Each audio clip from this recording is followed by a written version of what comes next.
कुसुमाग्रज काय म्हणतात त्यांच्या स्वतःच्या कवितेविषयी, मी जेव्हा कवी असतो तेव्हा मी कुणाचाच नसतो. कवी किती भयंकर गोष्टी करू शकतो हे कुसुमाग्रजांनी सांगितलं आहे. कवी हे सभ्यतेचे मारेकरी, नागवत पंथाचे वारकरी, नसते कवी या पृथ्वीवरी तरी न काही खोळंबते. त्या कवितेचं नावच कवी प्रकरण असं आहे. तर कुसुमाग्रज सांगतात ते कागदाशी जास्त नातवचं असतं. जाणते जीवनात सर्वाधिक शोध घेतला तो कोऱ्या कागदाचा. आणि म्हणूनच कुसुमाग्रज जेव्हा लिहितात, विजयासाठी कविता माझी कधीच नव्हती.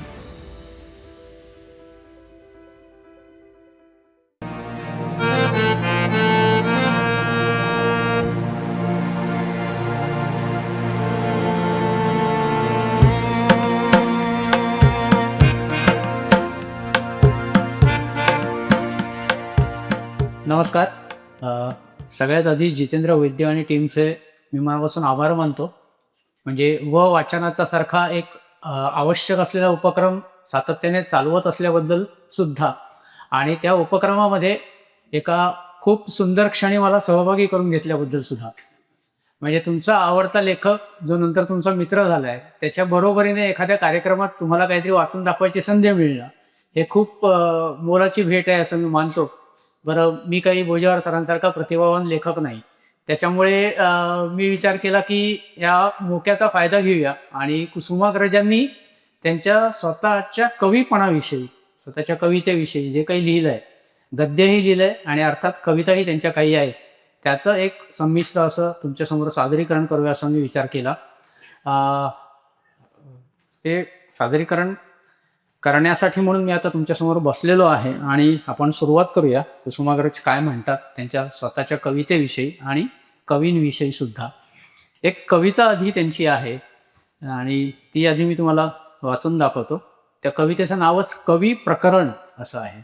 तेव्हा मी कवी असतो म्हणजे कोण असतो, काय असतो, या प्रश्नांची उत्तरं देताना कुसुमाग्रजांनी कवींच्या दोन्ही बाजू सांगितल्या. त्याच्यात ते म्हणतात, आता निंदू कवीश्वर जे शब्दसृष्टीचे किंकर, सरळ वाक्य वक्राकार करीती ते हे कवी. कवी हे सैतानाचे सोयरे, कवी हे भोग विकृतीचे झरे, की संसाराच्या नितळ तनुवरे ही गलांडेच उमटली. की हे अहंकाराचे आयने घालती किलमिशांची दुकाने, की हे अंजीर वृक्षाची पाने अनुचिताचे सोबती. कवी हे सभ्यतेचे मारेकरी, नागवत पंथाचे वारकरी, नसते कवी या पृथ्वीवरी तरी न काही खोळंबते. कवी हे लंपटाचे उद्गाते, प्रथा प्रघातांचे विघ्न करते, वीररसाचे विक्रेते, रणभीरू असोनिया. उपमा प्रतिमांची दळे ती गांजे कसांची वायचळे, तारा पुष्पांच्या बाष्कळे भंडावून सोडती. प्रेषिताचा आणती आवं, खोलीत करती धावा धाव, म्हणती घातला घाव असुंदरावरती. कवी किती भयंकर गोष्टी करू शकतो हे कुसुमाग्रजांनी सांगितलं आहे. तेही म्हणतात की हे खरं आहे का, असेल सुद्धा, पण तरी सुद्धा ते म्हणतात, मी जेव्हा कवी असतो तेव्हा मी कुणाचाच नसतो. गगनयानापरी होतो स्फोटाने विलग्नी, भ्रमता वैराण प्रांती इंद्रगृहांची दारे उघडती, व्यथा वेदना ही बहरती प्राजक्ता परी. या सोमाची चढता नशा व्यवहारी हरपल्या रेषा, अलग करुनी आत्मतोषा शिल्प त्यांचे बांधतो. ठिणग्या वणव्यापरी विस्तारती, ठिणग्या वणव्यापरी विस्तारती, अश्रू सागरापरी कल्लोळती, संस्कृतीच्या शृंगाराची महती तेथे मग लोकते. आकळे संतत्वाची प्रकाशता, उजाडे देहदेहींची ईश्वरता, मावसालासही पुण्यशीलता प्राप्त होते. या काव्याच्या विरह काळी सहस्त्र व्याख्यांचा असतो वळी, उमलता ही आकाशतळी व्याख्यातीत होत असे. मिळे असंगतेचा मंत्रमणी, फिटे संकेताची गवसणी, सोली व तत्वांचे वासरमणी उगवती उदयाचनी. सचेत सुंदराचा गाव दिसतो विश्वात ठावो ठाव, पहिलं तिरींचा महाराव मूर्त रूपी पाहतो. पहिलं तिरींचा महाराव बघणारा हा कवी आणि कवीचं कोणाशी नातं सगळ्यात जास्त असतं तर कुसुमाग्रज सांगतात ते कागदाशी जास्त नातं असतं. त्यांची ती कविता आहे कागद नावाची. जाणते जीवनात सर्वाधिक शोध घेतला तो कोऱ्या कागदाचा. जाणत्या जीवनात सर्वाधिक शोध घेतला तो कोऱ्या कागदाचा, वर्षानुवर्ष जेथे गेलो तेथे कागदांचा संग, अस्मितेचे रंग टिपावया. प्राणांतिक प्रयत्न, सुचलेलं साचलेलं जाणवलेलं जाणणारं त्यावरती उमटवण्याचा, आशेतलं आकाश, सत्यातली जमीन त्यावरती नोंदवण्याचा, मातीच्या मागण्या, नक्षत्रांचे आदेश कोऱ्यावर कोरण्याचा. कागदाचं झाले जीवाचे आधार, नौकेला बंदर विश्रांतीस. त्यांनीच खोविले मंदिला तर तुरे, निंदेचे निखारे तेही त्यांचे. कीर्तीचेही रस्ते कागदामधून, शून्याला सांत्वन कागदांचे. असे कागदांचे माझ्यावरील ऋण, जगण्याचा सण केला त्यांनी. असं असूनही आज तेच कागदांचे दस्ते काळे झगे पेहरून, रांग करून माझ्या दारावरून चालले आहेत अलविदा करत. घोगऱ्या स्वरात गाणं म्हणतेत, महाठका ठकवले साम्हा, अरे दिलीच ड्युटी दावून तारा. महाठका ठकवले साम्हा, दिलीच ड्युटी दावून तारा. बांधले शब्दांचे ताबूत, अर्थ दडवून मनात सारा. Sayonara sayonara. हा काय कवीपणा असतो ना, की मनात अर्थ दडवून तो कागदावरती जे काही उमटवतो ते तरीही तुमच्या मनापर्यंत पोहोचलेलं असतं. मग ह्या कवितेकडे कवी जातो कसा, हे कुसुमाग्रजांनी कवितेच्या उगमाकडे ह्या त्यांच्या एका लेखात सांगितलंय. गावाच्या शिवेवर, नदीच्या पलीकडे, वडा पिंपळांच्या मांडवाबाहेर, माळाच्या मृगजिनावर बसलेलं एक लहानसं देऊळ. देवीचं इथे गावाची वस्तीच नव्हे तर माणसांची वहिवाटी संपलेली होती.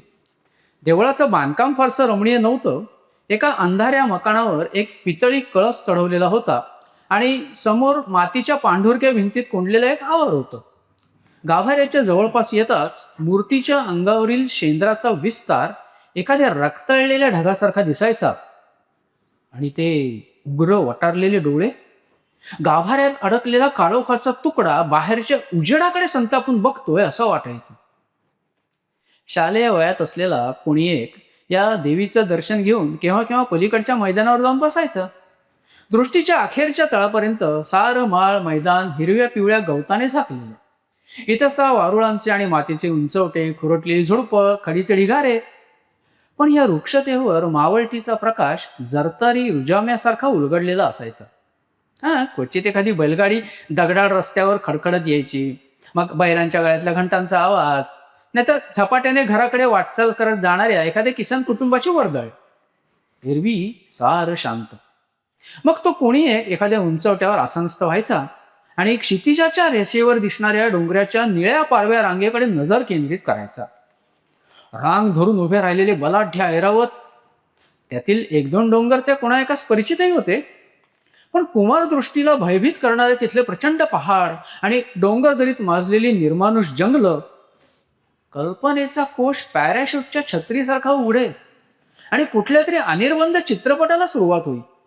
अनेक रसांची अनेक भरीभरी कथानकथेत विणलेली असत, पण विशेष आवडतं म्हणजे वारंवार वन्स मोर घेणारं कथानक असे बंडाचं. बंडखोरांच्या छावण्या लपवण्यासाठीच ही दुस्तर जंगल देवाने निर्माण केली असली पाहिजे. उषक्काल, वीरधवल यासारख्या कादंबऱ्यांची चेतावणी असेल, पण हे बंड प्रकरण भलतंच रंगायचं. माणसाला अज्ञात असलेल्या त्या जंगलामध्ये त्या पहाडांच्या पाठीमागे फौजेची तयारी होत असे. आधी 100, नंतर 1000, नंतर 10,000, तुरते इतके पुरे. म्हणजे बंड प्रकट झाल्यावर हवी तेवढी लष्कर भरती करता येईलच की. पण प्रत्येक सैनिक घोडा, तलवार, चिलखत या असं अगदी रेडीमेड असायचा. पुरेसा रियाज झाल्यावर एक दिवस ते सैन्य जंगलातून बाहेर पडायचं. उमद्या घोड्यांवर स्वार झालेल्या सैनिकांचा कर्दनकाळ जमाव, कचेरीच्या ओट्यावर बसून विड्या फुंकणाऱ्या पोलिसांचा त्याच्यापुढे काय पाड लागणार. प्रथम गाव, नंतर तालुका, नंतर जिल्हा, एक एक तळ काबीज करत जायचा पुढे.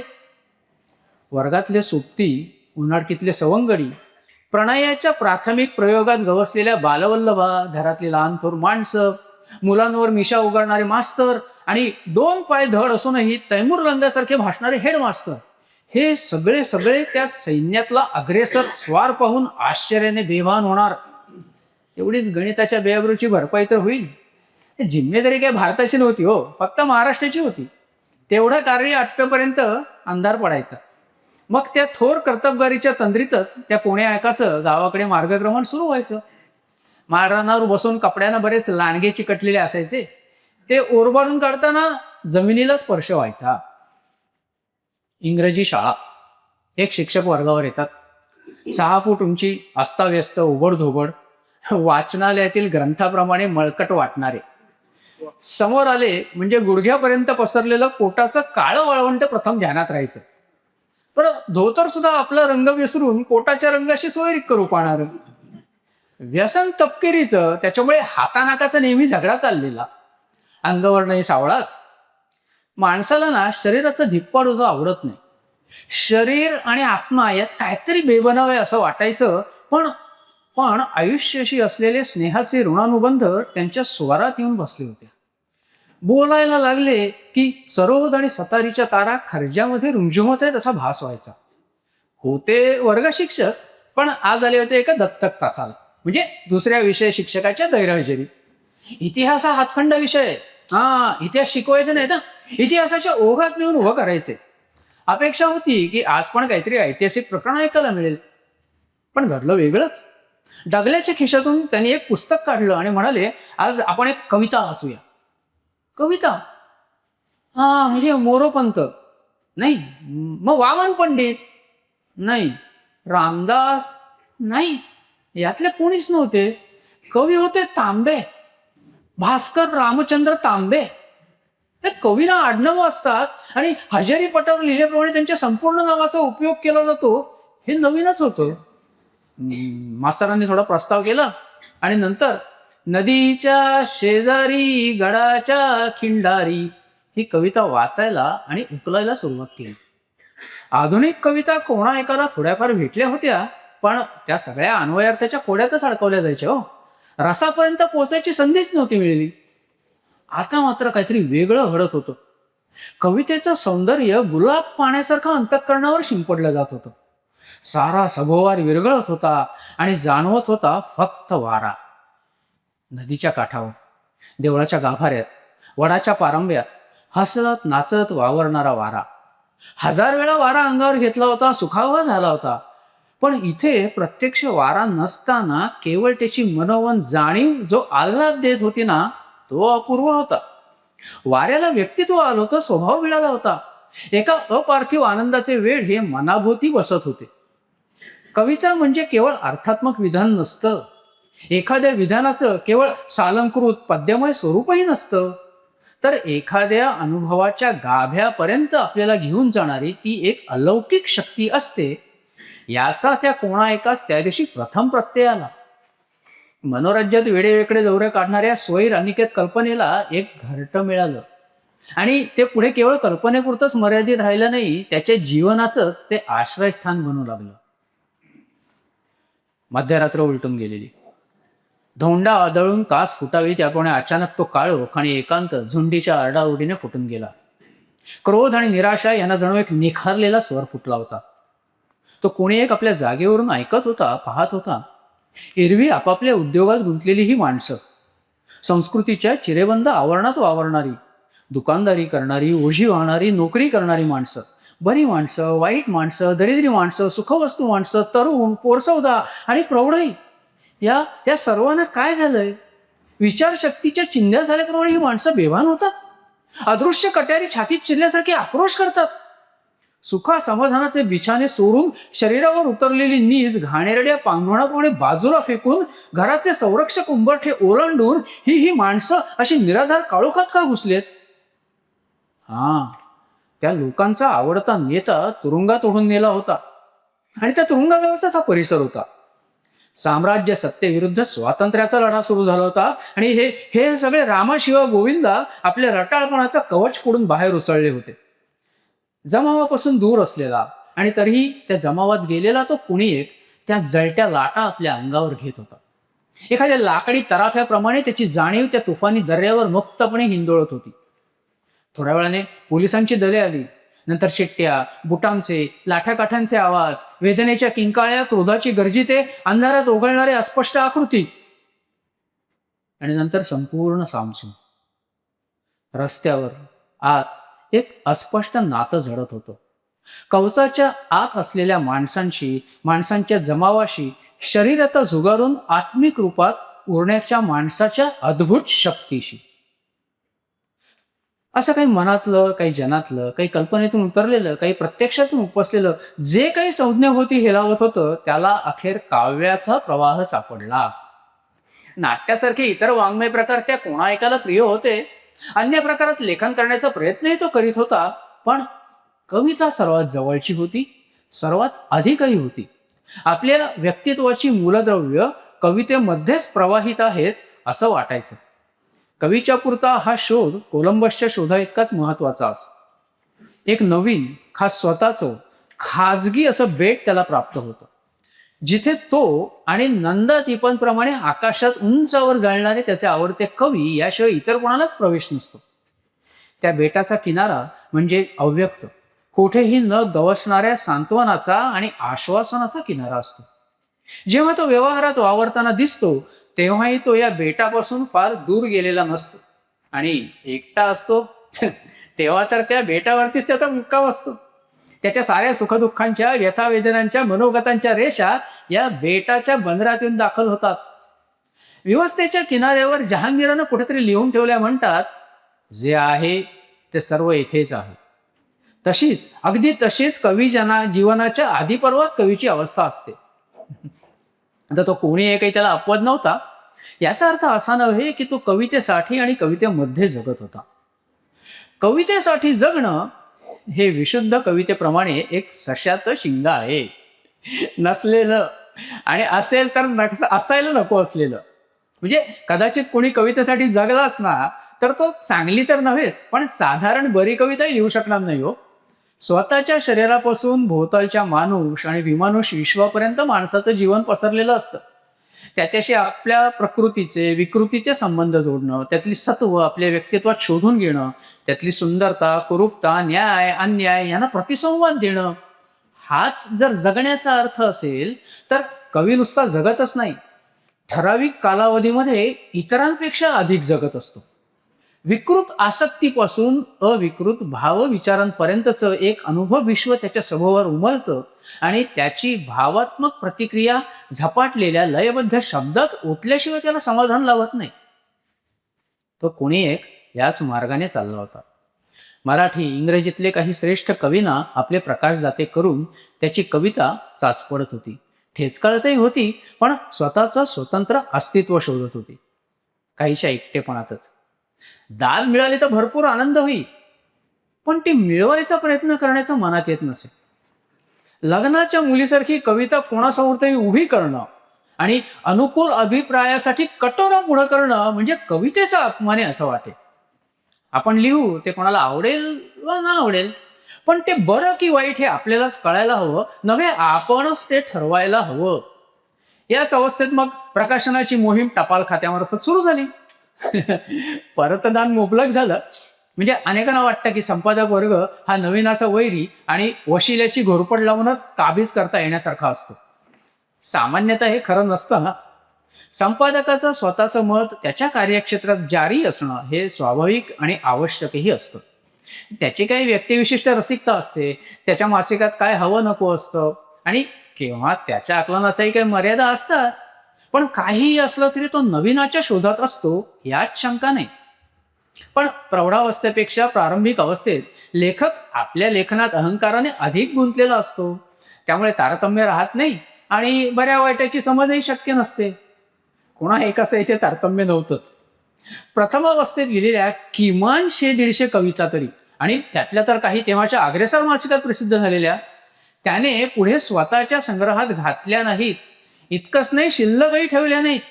पण तेव्हा म्हणजे सुरुवातीला वाटायचं आपली ओळ जगातील चिरंतन वाङ्मयाच्या जामदार खाण्यात दाखल व्हायला हवी. डोक्याच्या भोवती हे अहंकाराचं धोका असल्यामुळे परतदाराचा फारसा त्रास झाला नाही. पुढे म्हणजे कॉलेजच्या 2ऱ्या-3ऱ्या वर्षापर्यंत हा जमाना संपला आणि प्रकाशन हवं तसं होऊ लागलं. या प्रवासात आणि सुरुवातीच्या काळातच एक नाव आवश्यक, ज्यांचं संस्मरणीय प्रोत्साहन आणि तेही चांगल्या मोबदल्यासह लाभलं, ते म्हणजे बालबोध मेवाकार देवदत्त टिळक. परतफेडीचा मार्ग नसलेलं ते एक ऋण होतं. कुसुमाग्रजांनी सांगितलं, हा त्यांच्या काव्यलेखनाचा सुरुवातीचा प्रवास. तो वाचत असताना मी तुम्हालाही कदाचित कुसुमाग्रजांच्याच काही कविता एक एक आठवत गेल्या असतील की त्यांच्यातला कवी कसा घडत गेला होता.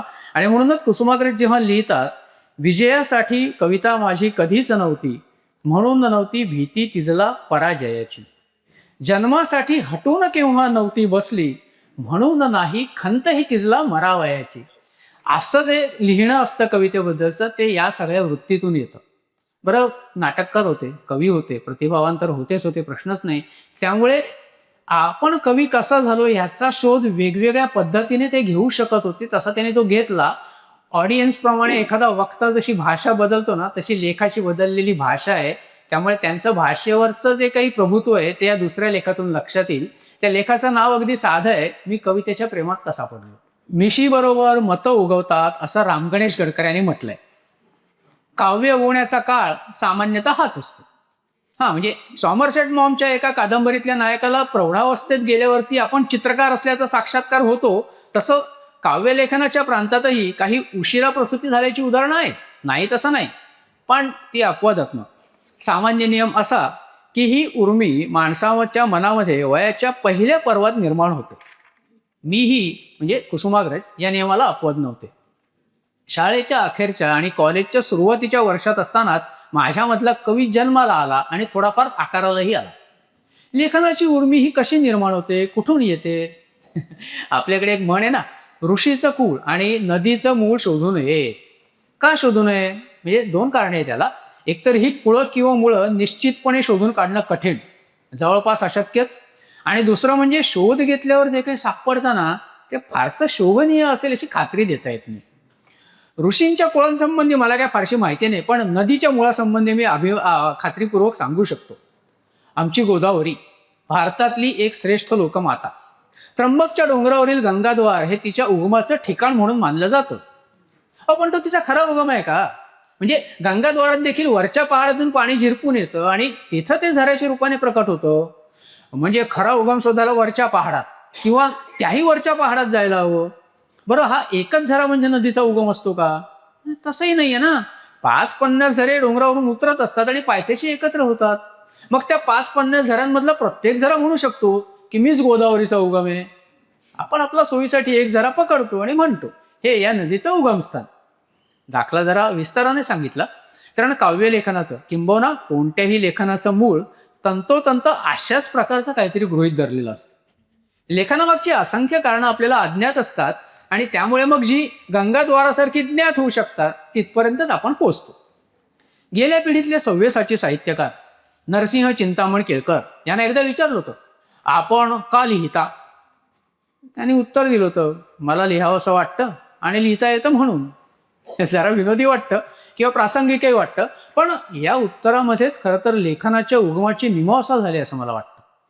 म्हणजे समाज करून राहणारा माणूस हा समाजाशी अगणित संबंधांनी असंख्य नात्यांनी बांधलेला असतो, जोडलेला असतो. किंबहुना अशा असंख्य संबंधांचा पुंज म्हणजे माणसाचं जगणं.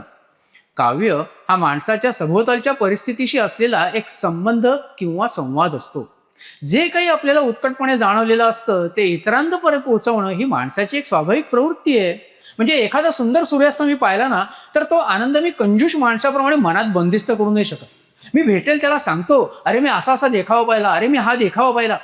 शब्दांच्या द्वारे तो सूर्यास्त मी त्याच्या डोळ्यांसमोर उभा करण्याचा प्रयत्न करतो आणि जी घटना त्यानं प्रत्यक्ष पाहिलेली नाही त्या घटनेचा मी त्याला साक्षीदार बनवतो.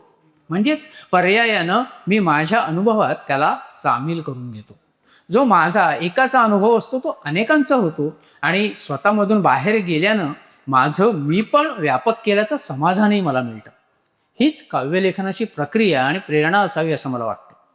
शब्दांच्या द्वारा कवीचं व्यक्तित्वच बाहेर पल्लवित होत असतं. म्हणजे कवी काव्याच्या सहाय्याने एक सामाजिक संबंध जोडत असतो. म्हणून मला वाटतं काव्य म्हणजे खरं तर कवी आणि त्याचा वाचक यांच्यामधला एक शब्दांकित प्रतिमामय असा संबंध. आता यावर कोणी म्हणेल काव्य हा कवीच्या मनाचा, त्याच्या अनुभवाचा वाचक निरपेक्ष असा आविष्कार असतो. माणूस नाही का विंचूड असल्यावरती किंचाळतो, विवळतो, अगदी तसा तो काही इतर कोणासाठी ओरडत नसतो, त्याची वेदना त्याला ओरडायला लावत असते. काव्य असंच असतं ना, अन्य निरपेक्ष, केवळ आत्माविष्काराच्या स्वरूपाचं.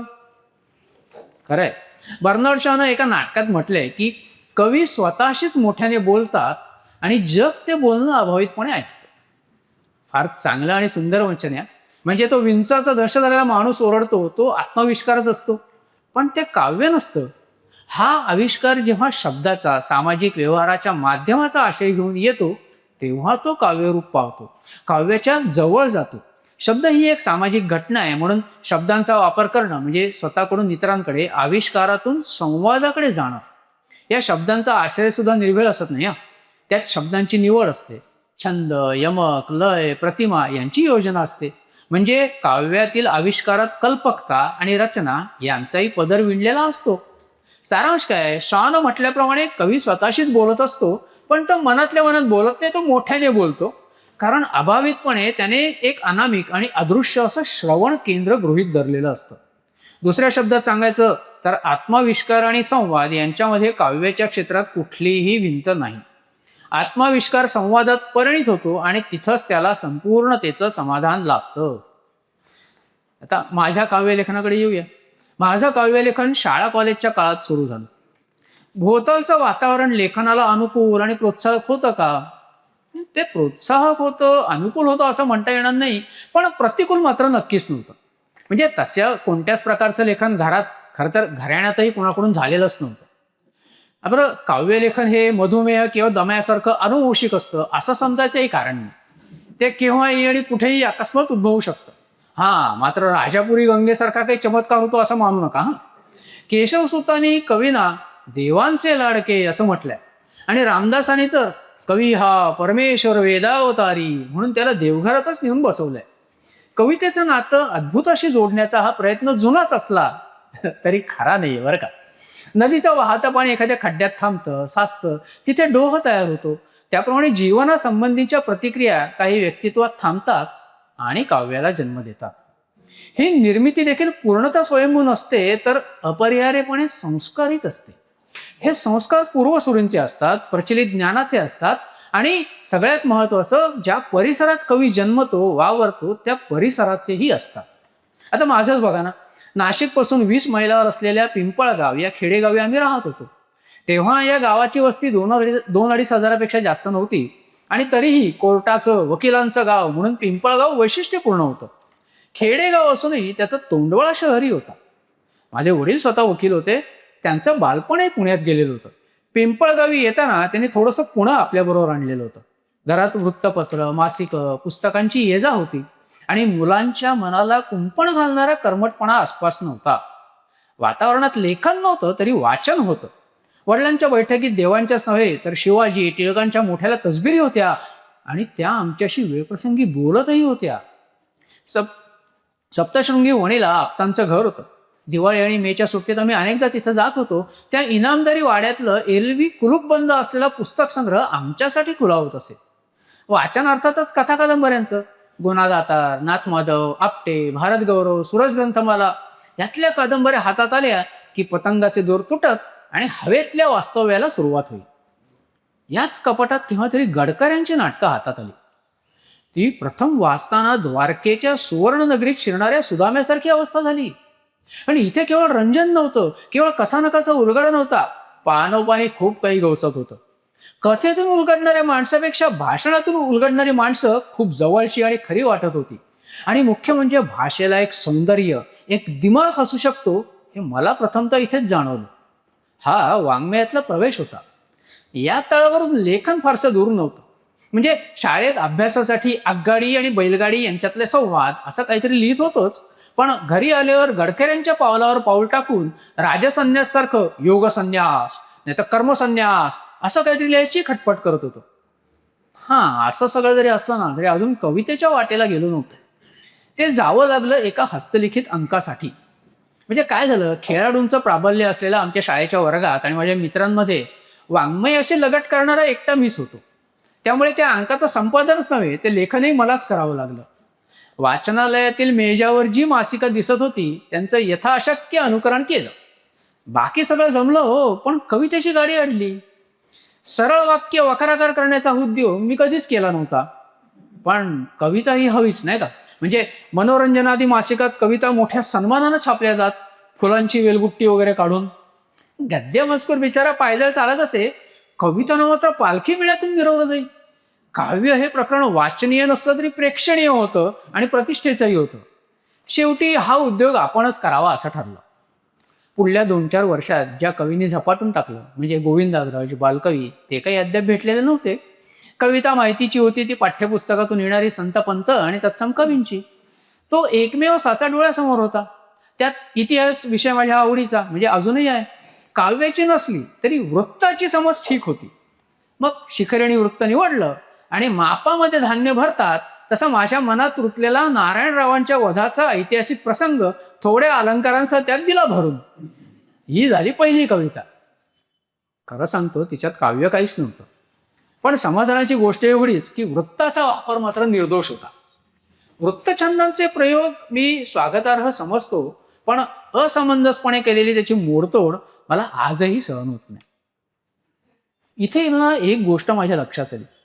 जे आपल्या मनात रुतलेलं आहे, जे व्यवहारामध्ये आपण सांगू शकत नाही, ते काव्यातून आपण शब्दबद्ध करू शकतो. काव्य हे आपल्या आंतरिक सुखदुःखाचं वाहन असतं. दुनियादारीच्या सागरात स्वतःचं असं खाजगी बेट असतं हे माझ्या लक्षात आलं. मी कवितेच्या प्रेमात पडलो. पण प्रेमात पडणं म्हणजे स्वतःचं विसर्जन करणं नव्हे. काव्यासाठी वा साहित्यासाठी जगणं मला कधीच पटलेलं नाही, मानवलेलंही नाही. कवितेने मला मार्गदर्शनच केलं नाही, तर हातात एक दिवली घेऊन ती सतत माझ्याबरोबर चालत राहिली. तिच्या या दिवलीमुळे जे सुंदर होतं ते अधिक सुंदर झालं. जे विद्रूप होतं ते असह्य होणे इतकं विद्रूप वाटलं. तिने काही मागितलं असेलही, पण तिनं जे दिलं ते मात्र त्याहून कितीतरी जास्त आहे. आणि गेली 60-70 वर्ष हा सहप्रवास सुरू आहे आणि तो अजूनही चालूच राहील. शेवट आपण कुसुमाग्रजांनी स्वतःच्या कवितेविषयी केलेली ही कविता आहे. सगळ्यांच्या परिचयाची आहे, पण ती या सगळ्या आशयाला अनुकूल अशी मला वाटते. कार्यक्रमाची सुरुवात भोजेवार सरांनी केलेली होती. क्रिकेटचे दिवस आहेत, त्यामुळे एक भरोशाचा फलंदाज आधी पाठवलेला असला की त्याने भरपूर स्कोअर करून ठेवलेला असल्यानंतर मागच्या माणसाकडे काम मर्यादित राहतं. त्याच्यामुळे ही योजना ही खूप चांगली होती. पण पुन्हा एकदा मी आनंद व्यक्त करतो की वाचनासारखा एका महत्त्वाच्या उपक्रमामध्ये आणि आजच्या दिवसाच्या मुहूर्तावरती काही चांगल्या गोष्टी तुमच्याबरोबर वाटून घेता आल्या आणि त्यामुळे पुन्हा एकदा आपल्यातला सगळ्यातला आणि पुस्तकांबरोबरचा आपला संबंध दृढ झाला. ऐकूया कुसुमाग्रज स्वतःच्या कवितेविषयी कवितेतून काय म्हणतात. दूरस्थ कुणी दे तुझ्या करी ही कविता, वाहते जिच्यातुनी त्याची जीवन सरिता. दूरस्थ कुणी दे तुझ्या करी ही कविता, वाहते जिच्यातून त्याची जीवन सरिता. खळखळे अडखळे सुके कधी फेसाळे, परी अखंड शोधे वाट समुद्रा करिता. खडकाळ प्रांत तो ही जेथून निघाली, खडकाळ प्रांत तो ही जेथून निघाली, पण शोधित आली रानातून अकेली. नच रम्य रावळे कलापूर्ण वा घाट, तीरावर तुरळक परिअंकुर ती वेली. नवपर्णांच्या या विरल मांडवा खाली, होईल सावली कुणा कुणास कहाली. तोषेल कुणी शापील कुणी दुर्वास, या जळत समिधा भव्य हवी वृक्षाली. समिधाच समिधाच सख्या या त्यात कसा ओलावा, समिधाच सख्या या त्यात कसा ओलावा, कोठुनी फुलापरी वा मकरंद मिळावा. समिधाच सख्या या त्यात कसा ओलावा, कोठुनी फुलापरी वा मकरंद मिळावा. जात्याच वृक्ष या एकच त्या आकांक्षा, जात्याचं वृक्ष या एकच त्या आकांक्षा. तव अंतर अग्नी क्षणभर तरी फुलवावा, तव अंतर अग्नी क्षणभर तरी फुल. धन्यवाद.